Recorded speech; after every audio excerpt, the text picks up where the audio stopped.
Welcome to this session on the growing role of private sector initiatives and philanthropy in developing critical infrastructure PPPs with social impact. I'm delighted to have this session organized by our event partner, Institut Cerda. I met Elisabeth Viladomiu in person when I went to the UNECE PPP Forum in Barcelona a couple of weeks ago. And we agreed that it would be excellent for Institut Cerda, who has a very long track record of working on PPPs with several important companies in Spain, to moderate and to animate the session. And I think we have composed a very nice panel. And with this, I would like to hand over the floor to Elisabeth and wish you all the best for this interesting session. Thank you very much, Jean-Christophe. It was a pleasure to meet you in Barcelona, yes, really. And there we start to prepare a little bit more this session. Thank you very much for the organizers to give us the opportunity to be here, taking part of this excellent Congress. Good afternoon to all PPPs professionals joining us today for this roundtable.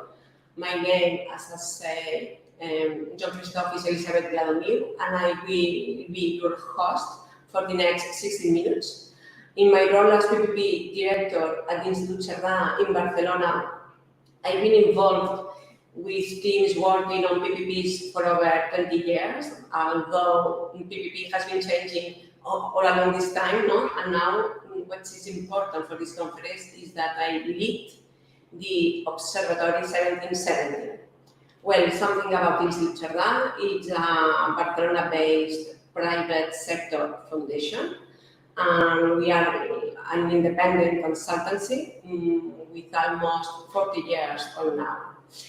In particular, and what is relevant for this conference, we have a team dedicated to the Observatory 1770. This is an initiative from Institut Cerda to contribute to achieve the SDG 17, to helping private and public organizations to build effective partnerships. Our aim is also to create an information back to track the progress of existing PPPs, and what's more important, to share this information with others, no? Like today, no? This is one of the main objectives. Well, the inspiration of the Observatory 1717 came from the United Nations Sustainable Development Goals, no? The so-called SDG 17, which call on public and private sectors to cooperate to create social and economic value. The PPP model has adapted over the time, and of course, it is constantly evolving. No? The speakers we have listened during this week have shown us how wide-ranging the challenge and opportunities are.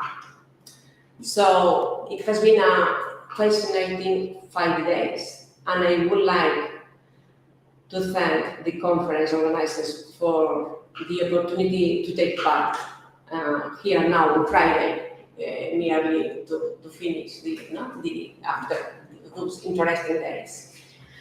Let me introduce this session, no? Because before these speakers. So I think that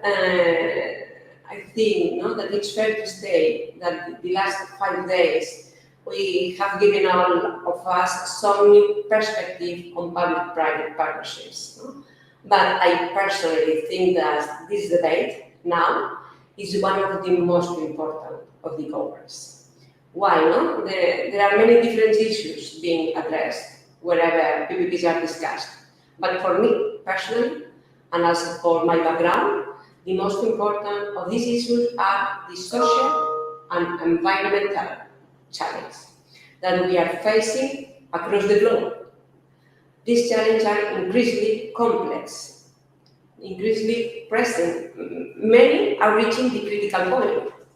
It seems clear that we must tackle these issues with a collaborative approach if we want to have a hope of finding solutions. And this is what we are going to discuss today. So, at today's roundtable, no? We are going to get focused on 2 types of problems. Firstly, those linked to society. how to improve the situation of those locked in poverty, those who have problems to afford the most basic living essentials, water, food. And secondly, the problems linked to environment, how we can speed up the transitions toward a more circular economy. Within this context, we have invited 3 guest speakers from different skills. 2 of them represent private companies. One is a leader in food distribution, and one is an international water company. The third speaker, joining us, is coming from one of the most important major trans-European philanthropic institutions. So let me introduce now the speakers. Our 3 speakers have generously agreed to prepare this session, to explain their experience of what it means to be working towards the circular economy and at the same time delivering benefits to communities across the globe. So I will asking them what practical steps that companies or organizations are already taken, and also what are the goals for the future.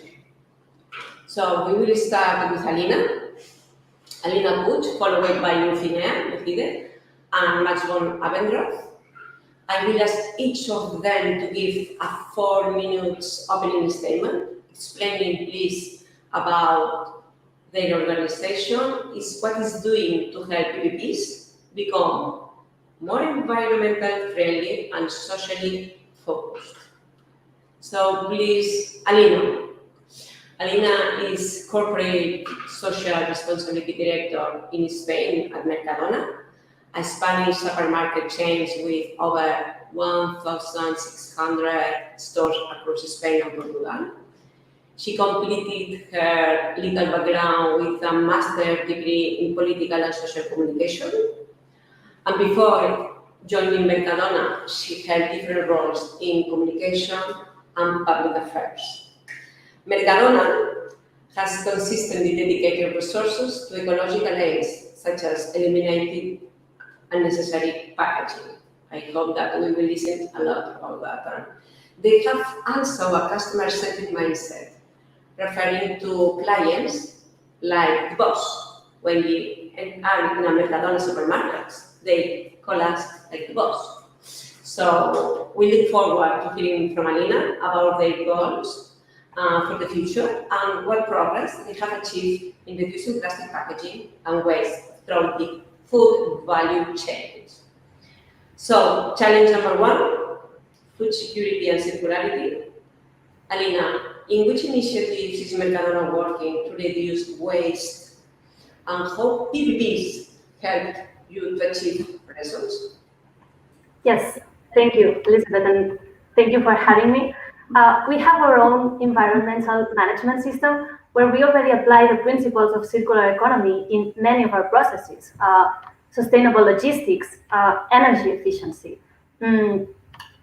sustainable production, and responsible waste management.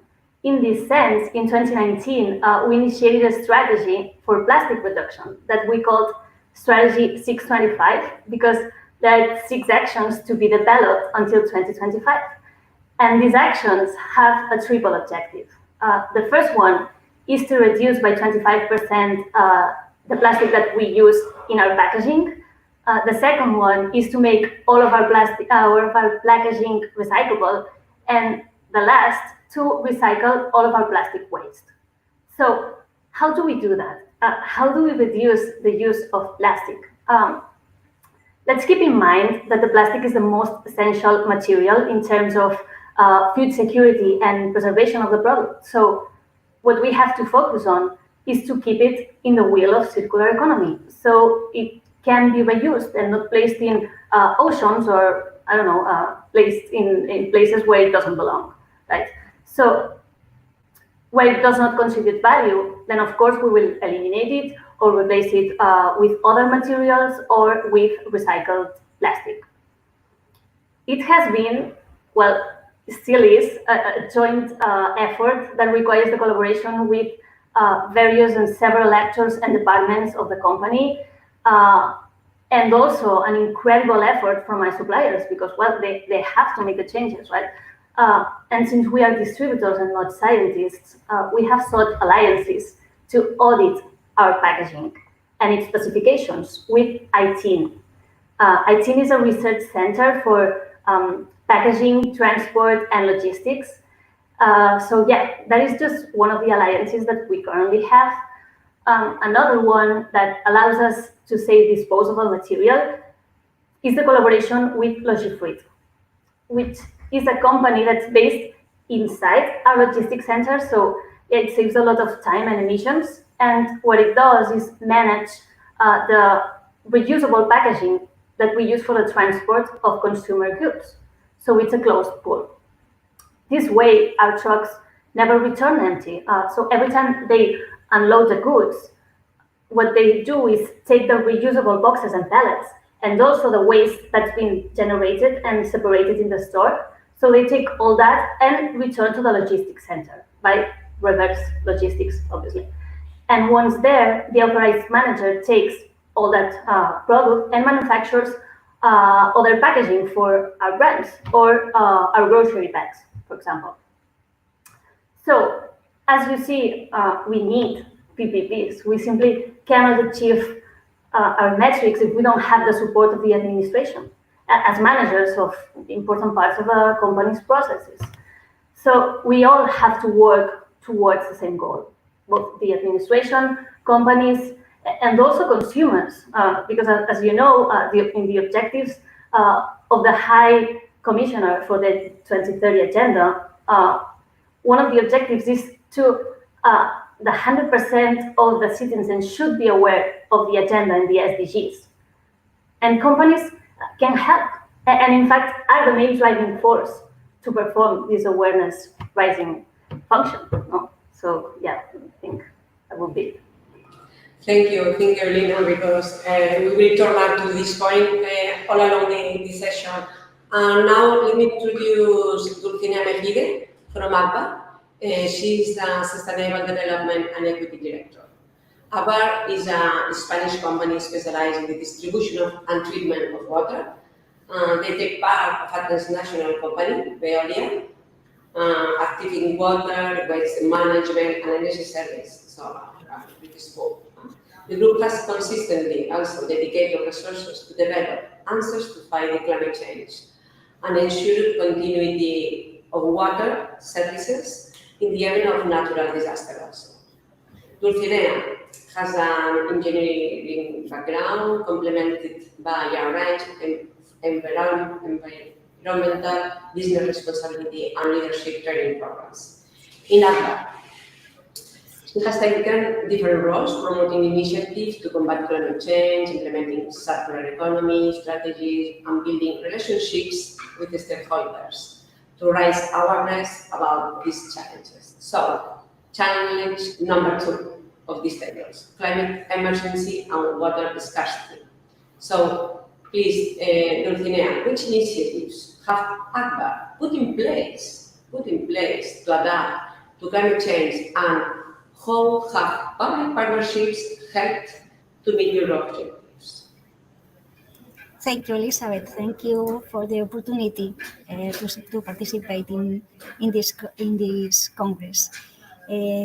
As you mentioned, one of the main activity that we have is a water cycle, and obviously one of the most important goals that we have is the fight against climate change. Spain is one of the countries with the highest water stress in the world, and in order to give to obtain more solutions, technical solutions for these problems, for answer these problems, WAPPP created biofactories. One of project that we created in 2017, more or less. Biofactories is a new model of wastewater treatment plant. We transform the traditional wastewater infrastructure in biofactories. The important challenge is to valorize all the waste in this infrastructure and obtain different resources. The main waste that one city has probably is wastewater. We don't know, no, that this kind of waste is the most important waste in our cities, but has a lot of value, this waste. Which kind of resources can we obtain with biofactories? Obviously, water reuse. In one country as Spain, when probably the demand of water in the future will be a very big problem, it's very important to preserve this resource. Which other kind of resources can we obtain? Energy, renewable energy. From the sludge of wastewater, we can generate biogas, and with this biogas we can generate electricity, and also we can generate hydrogen or biofuels, and we can build a new station with different biofuels for the vehicles of the citizens and use for the city. And other materials that we can obtain are organic material for agriculture, very important. Also, water reuse is important for agriculture. It's one part of the cycle that need more quantity of water, and it's important to provide this water with the same quality as drinking water, for example, and we obtain other minerals that they are present in the wastewater. This kind of solutions we implemented the first time in Santiago de Chile, and I think one important thing of this kind of project is if you can duplicate this infrastructure in other places, and we can duplicate in Barcelona, in Granada, in different places in Spain. And in Granada, for example, we arrive to the energy self-sufficiency of the infrastructure. We don't need extra energy. We can use the energy that we obtain of the process and valorize the 100% of the waste of the resource.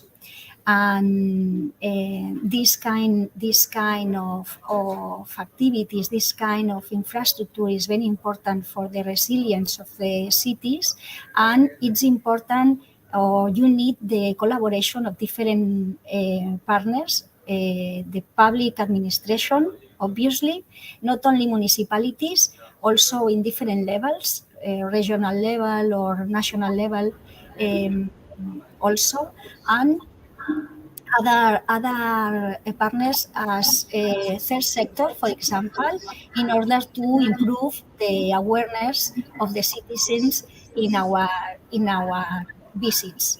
And I think this kind of projects that improve the quality and contribute of the quality of life of not only the people, obviously also the planet, it's important to work together. Yes, sure, absolutely. This is what a circular economy, really a very good example. Thank you, Dulcinea. And finally, we will listen, our third speaker.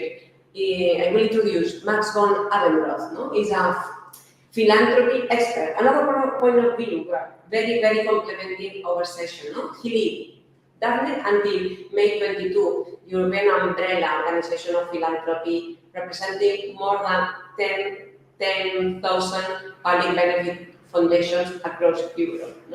He developed the interest representation of Europe's philanthropy sector and created opportunities for new public-private partnerships for the philanthropy sector, such as the Invest EU program. He will explain later a little bit more. Max has an economics and business administration background, and before joining Daphne in 2017, he has set up and run the European Magazine Media Association, EMMA, representing more than 15,000 press publishers vis-à-vis the European institutions. So, Max, we are very pleased to have you here with us to give your philanthropy experience and point of view. And challenge number 3, involvement of non-profit organizations in PPPs, partnerships, or PPPs initiatives. Please, the floor is yours. Thank you very much, Elizabeth, and good morning to everyone. I really appreciated the talks from Agba and Macadona about water and waste, and you will see me now kind of zooming out a little bit and taking a bit of a helicopter view from the philanthropy perspective on the public-private partnerships, and I hope that in the discussion we will bring this back together again. The perspective that I'm taking is very much under the impression of the experience we all had during the COVID pandemic, where we just realized in very tangible ways how interconnected our world is and how fragile our systems are. And in order to overcome this complexity and meet these challenges, we need partnerships. They are key to address these challenges in an impactful way. So that's why the PPP approach and also the philanthropy sector now moving in this direction is a very important aspect to discuss. I would like to explain just very briefly to you what philanthropy is, and I brought one slide which I will share now with you just to make it a bit easier to follow this. So I hope you can see this slide now. So philanthropy is about private resources for public good. And when we think about private resources, it is about money, yes, but it's also about time, it's about experience, it's about knowledge, it's about networks. So everything that you can bring to an activity. And as you can see here, I just summarized on the slide very briefly the sector, the kind of key data, and you can just read that yourself. But the important message is that foundations, public benefit foundations, which form the institutionalized philanthropy, can support and engage through grants that do not need to be paid back, and through endowments and the investment of endowments, which are typically looking for financial return, but also social return.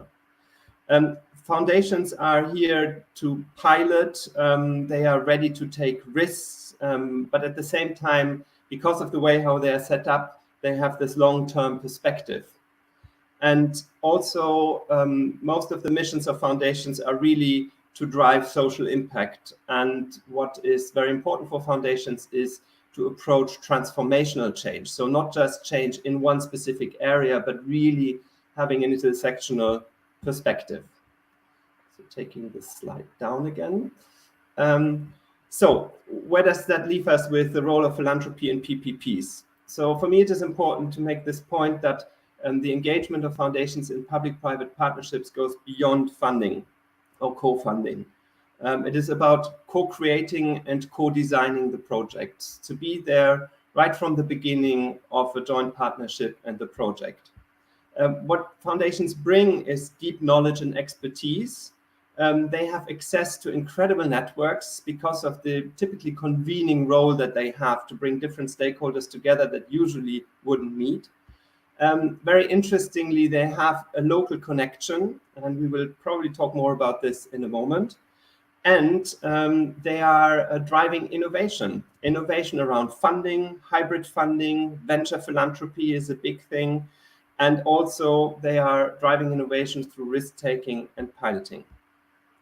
When it comes to the climate change topic and just transition topic that we are addressing here as part of the conference towards COP27, you can see foundations being very active in areas like constructions, textile industry, food security, mobility, energy.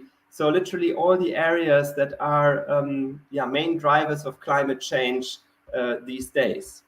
And the way it is addressed in projects, in collaborative projects, and some of them are already public-private partnerships, is through climate mitigation, climate adaptation, and just transition. And just one more time, this point of transformational change that foundations drive. The complex challenges that we are facing require this intersectional solution. And that's why foundations are also a good place to activate and mobilize the private sector, for example, for the social development goals and transformative change. So that is really where the potential is.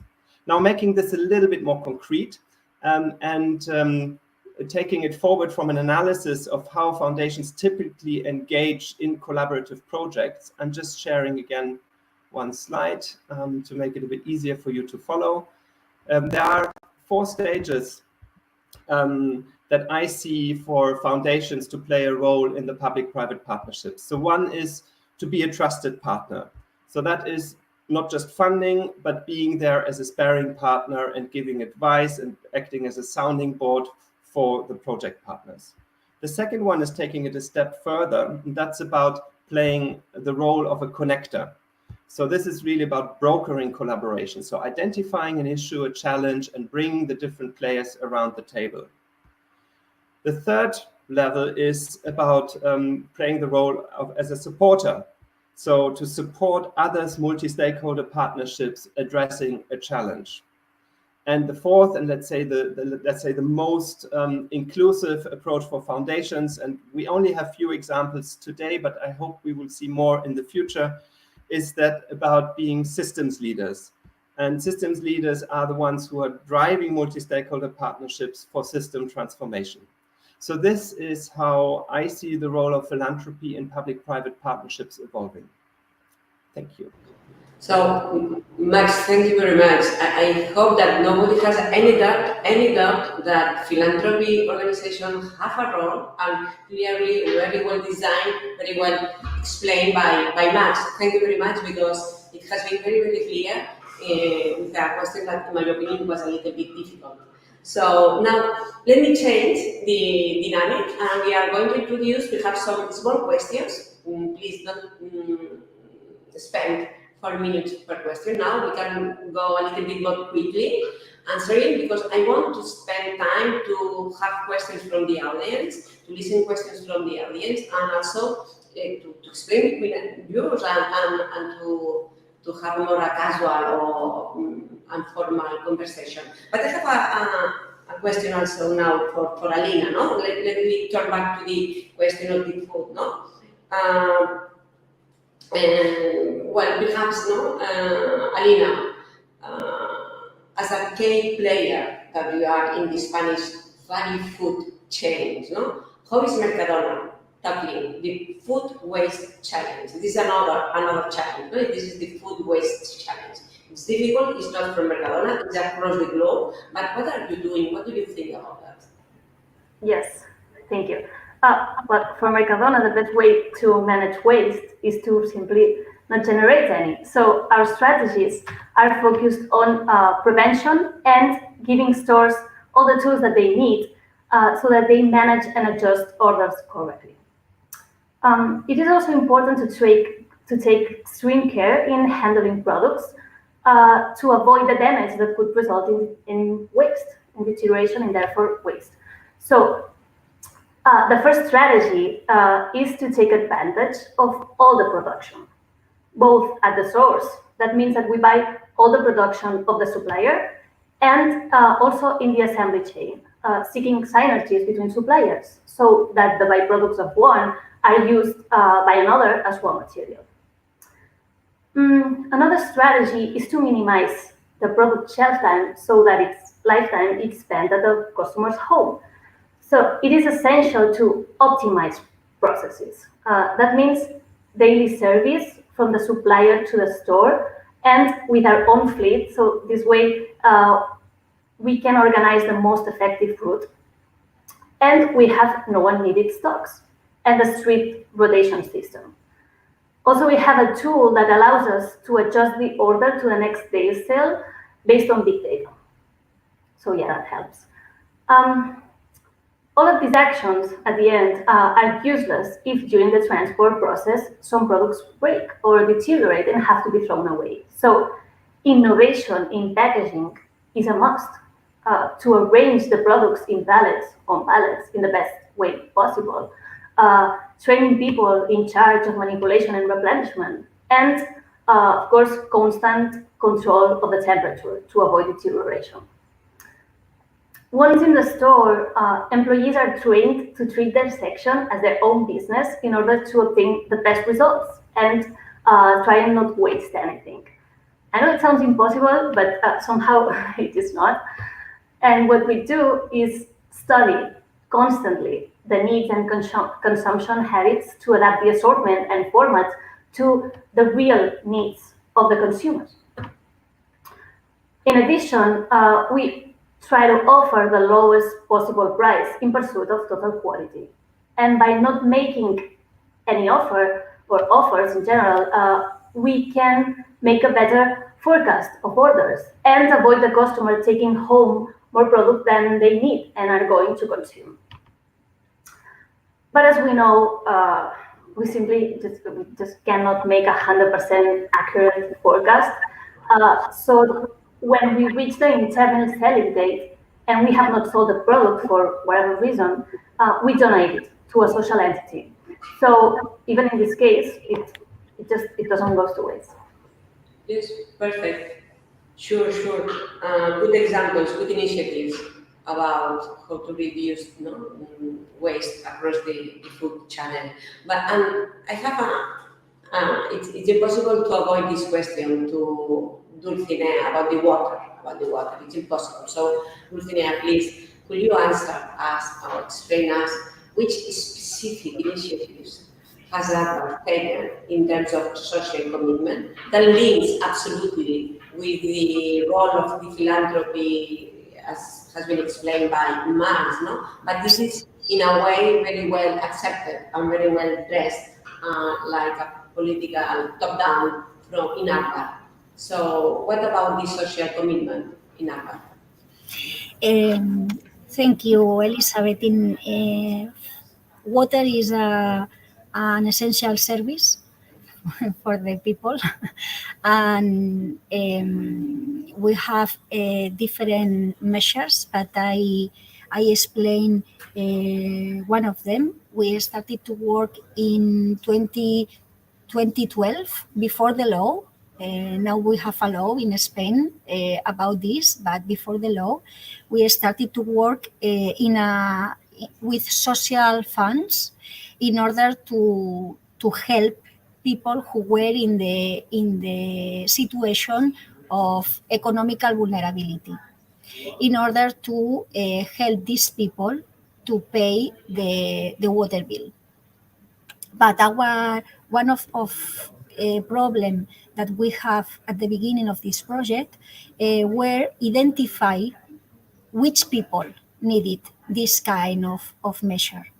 And we work in collaboration with the social services of the municipalities, and also with different local organizations of the third sector for improving this kind of problem in the company, to identify which people, which customers in the municipalities that we manage the water cycle need this kind of social funds to help these people to pay the water bill.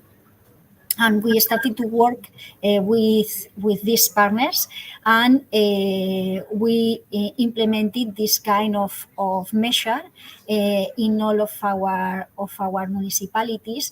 And also, during the pandemic, we have also incorporated other payment flexibility measures for other customers, different business that they need this kind of flexibility in the payment of the water bill to consider this kind of needs for our customers.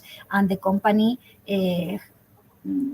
did this kind of answer for our customers. And now we are working with local Red Cross in order to improve this kind of social funds to manage different families to get out of this economical situation and to improve their quality of life. Thank you very much, Dulcinea. I'm listening. I'm seeing that we have 3, 4, perhaps 5 questions. I want to introduce these questions to you. So please, we are going to move quickly to Max. No, Max. Let's get a view from the philanthropy sector. No, we have listening profit companies now. But what about you? No, from your experience, can you share with us any recent developments or innovations, as you have said, that could be game changing for PPPs? Yes, you have. Yeah, sure. I think so. There are innovations that, in my view, could be game-changing for PPPs, and I'd like to bring to this discussion the perspective of the community foundation. So this is a very special group of foundations that exist in most countries across Europe, and also at global level, it's an increasing movement. And community foundations are, as the name indicates already, a group of citizens coming together around a topic, around a theme. And if we look, for example, to Romania, Romania is one of the countries that has a lot of community foundations. It's a very active and vibrant space there. There is the Bucharest Community Foundation that links up to local communities, to companies and public authorities, exactly around these kind of projects that just have been presented by the other 2 speakers. The Bucharest Community Foundation, together with the EMG, it's a bank, set up the Bucharest Environmental Platform. And this platform brings together all the different actors who want to improve the environmental situation for citizens in Bucharest. It's a space for dialogue. It seeks to identify opportunities for collaboration, and it provides a vehicle for funding. And I have just one quote here on a slide for you that gives you a bit of a feeling how the executive director of the Bucharest Community Foundation looks at this collaboration, which is a clear public-private partnership. And here you can see there's a reference to growing an inclusive platform, which brings together the most important voices in the field. And that is a typical role that foundations can bring to this space. And also to create a network of collaboration between civil society, companies, and public administrations. So if you ask me, and since this community foundation movement is a pretty new one, that has a game-changing potential for public-private partnerships across Europe and definitely beyond. Yes, good look for this example. Very, very interesting example, not combining non-profit, public partnerships, and environmental issues. Thank you, Max. I want to return back to that topic, today that we are going to discuss a little bit more about non-profit organizations working together with profit organizations. So, Alina, please, which specific collaborations did you achieve with non-profit? This time I'm speaking about non-profit, not public, non-profit organizations, for example, to tackle food waste challenges. Yes. So Mercadona has developed its own social action plan, which is materialized through direct collaboration, as you are saying, with numerous social entities dedicated to serving vulnerable groups, and all of that with the aim of improving their situation and opportunities. This collaboration extends to the 54 food banks in Spain and more than 350 soup kitchens and social entities, including Caritas or Red Cross, as Dulcinea mentioned before. So also in Portugal, we collaborate with more than 70 solidarity organizations, and all of this with a total of 20,600 tons of food donated. Now, don't think that this number belongs to the shrinkage I was telling you about earlier, because this sum is mostly what we actively donate whenever they need it and ask us for it. Also, this solidarity support intensified in 2021 because it was an extremely complex year due to COVID and also various natural disasters that occurred here in Spain. And now we have also responded to the humanitarian and social urgency of the Ukrainian people and made a donation of 1.5 million euros in society cards so that they can cover their basic purchases. And in addition to donations to the official refugee centers, of course, in a coordinated manner. So up until here, you've already seen that we are staunch defenders of SDG 17. Another alliance that I haven't yet mentioned is the collaboration with Pompeu Fabra Barcelona School of Management in the creation of the Circular Economy Chair. The objective is to find ways to apply the principles of the circular economy and thus save resources. I would also like to add that we encourage social innovation. I want to tell you about a project we invested that I really like, that employs people with disabilities from more than 27 foundations and occupational centers. What they do is create the murals in our stores, like for decoration, and the materials that they use are broken pieces of ceramic that a company supplies to the social entities.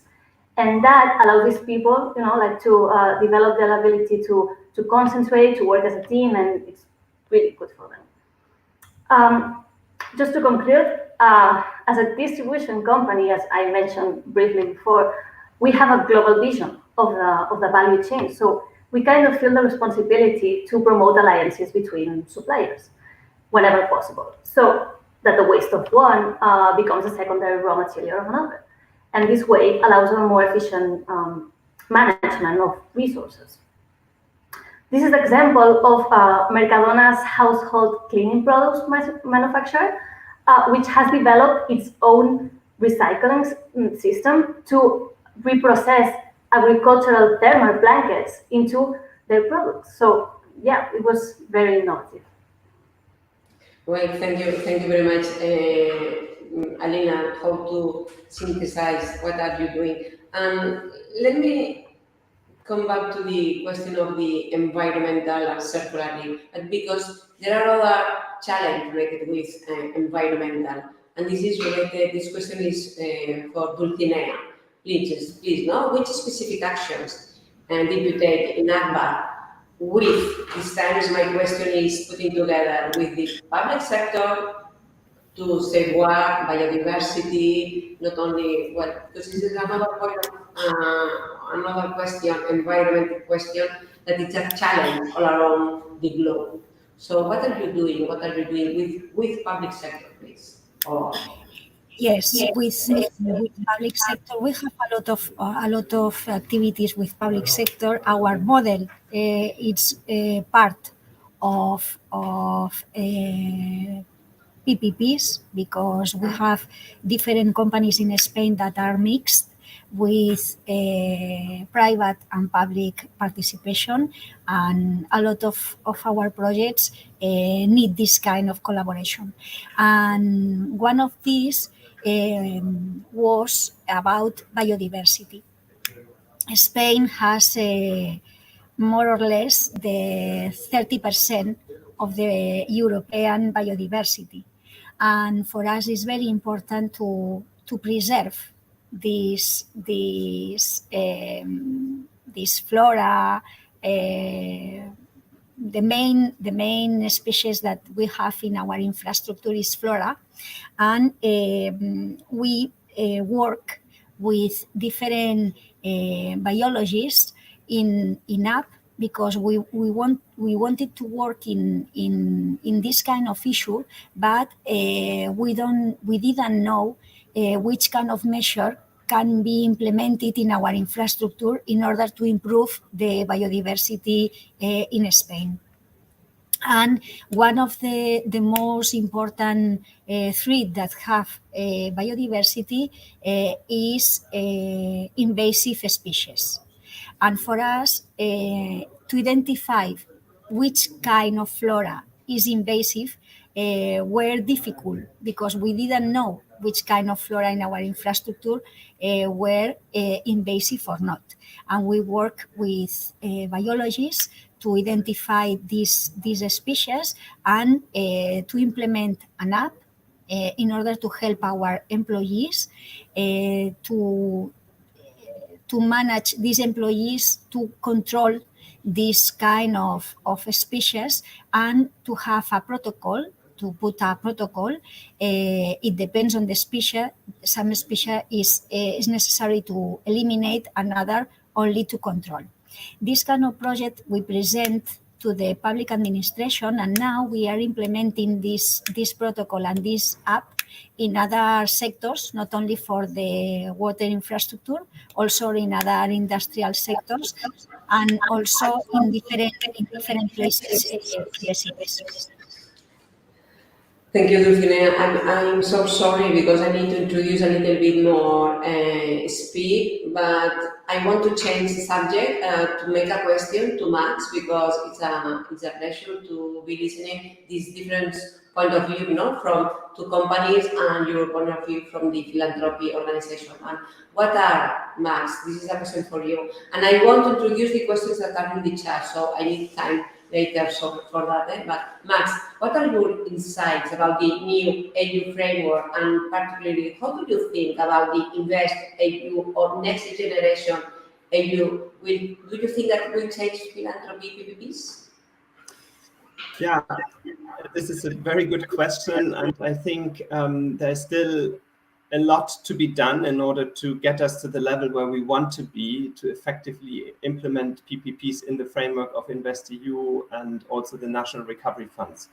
But maybe let's start for a second at the question from Yoti in the chat, because it brings us nicely to this point.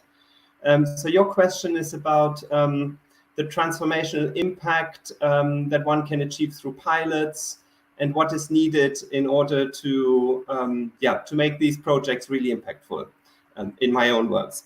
So what I think about transformational change or transformational approach is this is really a question of mindset and trying to change a bit the perspective, how you approach a project. So a pilot in itself can be transformational or not. It depends really how you design the pilot. Giving you an example here.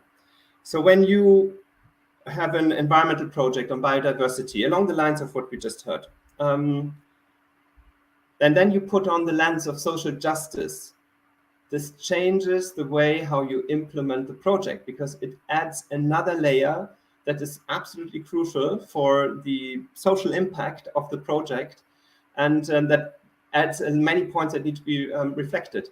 As we don't have so much experience in this field yet with these kind of transformational approaches, it is good to have a pilot that tests these approaches and learns and helps all of them who are involved in this learning from that, and then bringing this forward in a bigger scale.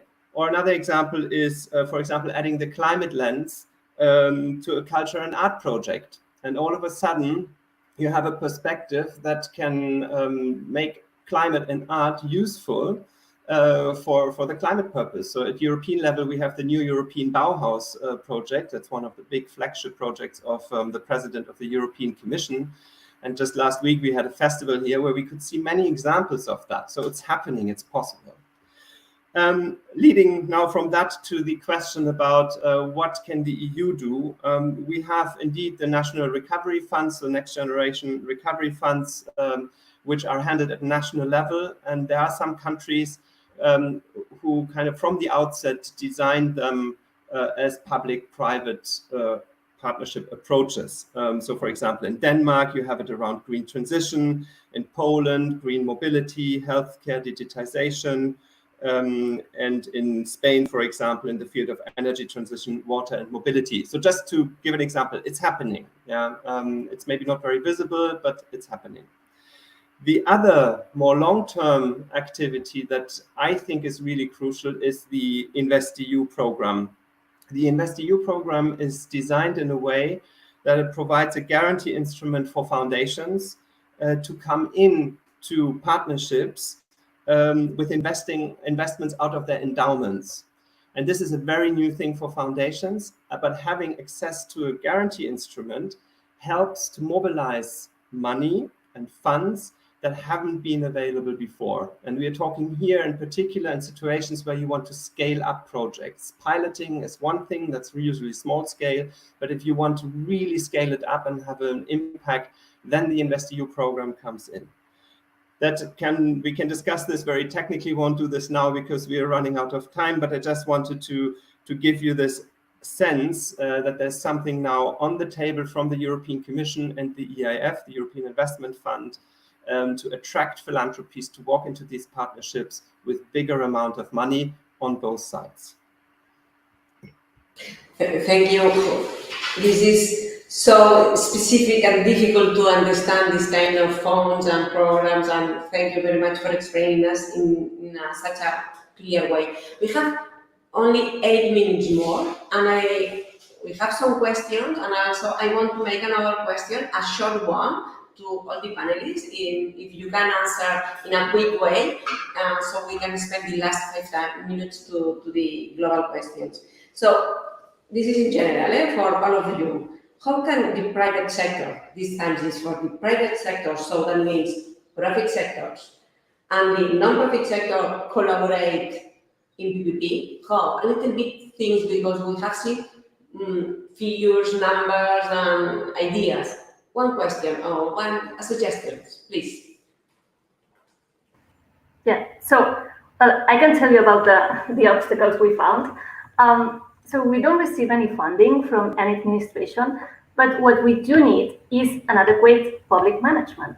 Now, I'm not saying, of course, that it is not being done correctly, but sometimes we lack harmonization of rules. Sometimes there are major differences between legislative regulation of one autonomous community and another, like it's happening now with Catalonia and its draft bill on waste. So what do we ask? To be actually listened to by the administration so that they understand our needs, our issues, so that they make things easier for companies that want to do good, but also, like not die in the attempt. And of course, companies also want to understand their needs, because the key, the only way to any successful relationship is to understand each other. So perhaps a little bit more dialogue. We are going to change the Me, if you want, yes. Thank you. I think that for the ecological transformation, it's important this kind of collaborations, and we have a very good framework to work in the challenges that the society have now and in the future. The SDGs are a perfect framework to work together, and in this kind of transformation, ecological transformation, financing it's an issue that always also be addressed in this kind of collaborations, and we have to work together to identify the risks and to work together in the challenges that the society have. Mm-hmm. Wonderful, good ideas, good suggestions. And Max, do you have any specific formula to suggest to use? Yeah, it's hard to add anything to the list that we heard already from Dulcinea and Alina. But the one element that comes to my mind is definitely trust. I think we need to build trusted relationships between the project partners and invest time into this for the long-term success of the collaboration. This seems to be really important. Another one is, now from the philanthropy perspective, look beyond funding. Take the foundations on board from the very beginning of the project to co-design and co-create the project. And maybe my last point is about getting the framework right. You heard this already before Dulcinea just now. I think if you look at it from the philanthropy perspective, where a lot of trial and error is happening, and this is intentionally to learn from it, we should move into a framework that is a little bit more systematic and gives easier access for foundations who are not so familiar with public-private partnerships into this space and into collaboration. And there's something that the governments can also do from the legal side, but also project partners who have more experience can contribute to that. Sure, probably. Good ideas, dialogue, framework, as you say, Max. No? Well, I think that it's time to introduce the question, because we have 4 minutes, no more. They are telling me that we need to finish on time. So let me introduce this question from Eloy Alfred. I think this is for Max. Philanthropy's role and actions in PPPs are taking place in are taking place in South Africa, in Sub-Saharan Africa, where assistance and support are needed for social infrastructure for the population. And please, because we have 3 or 4 more questions, you can answer as quick as possible, please. Max? Yeah, to be very frank, I can't really say much about this because I'm not familiar with philanthropy PPPs in Africa. But I would suggest that you get in touch with the African Climate Foundation, which is operating across the whole continent. It's quite a new organization, very dynamic, and they should know more about this. So I'm happy to share the website in the chat in a moment. Yes, good idea, good suggestion. You can follow this debate later. Another question, I think should be for water and food private companies here that we have in the round table, no? Which policy and law environment is necessary to be created to support private sector initiatives and private sector developments for green and resilient development? Thanks. So policy and law. What do you think? I think that in Europe exists. It's the Green Deal. The Green Deal is the new or shows us the objectives that we have in 2030 and 2050 in order to fight against the climate change, circular economy, mobility, the different challenges that we have in the ecological transformation. And we need to understand all the society, the importance of acting in order to achieve this kind of objectives. But for me, the law exists. It's Green Deal. And the environmental taxonomy, it's the tool that you can use for identifying which project, which measure contribute to these objectives and what activity not. Sure, thank you, Dulcinea. Here, yes, wrap up.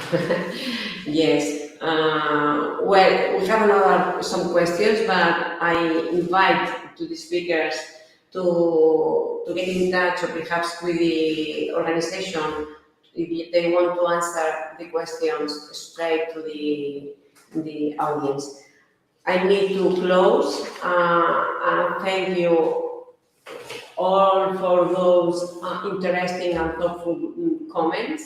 I'm sure that, I hope that this conversation has sparked some thoughts for all the audience, and we encourage you to stay engaged through the Global WAPPP network. This is interesting for all of you.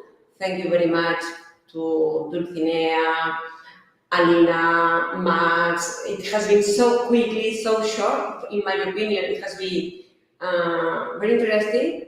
In 1 hour, we have been only listening and seeing so many things. It's impossible to wrap up that in some ideas. But thank you very much for your effort. I am sure that it has been interesting for the audience, and I encourage like that, no, to reinforce the PPP all around the globe. Thank you very much. On time. Thank you. Thank you all.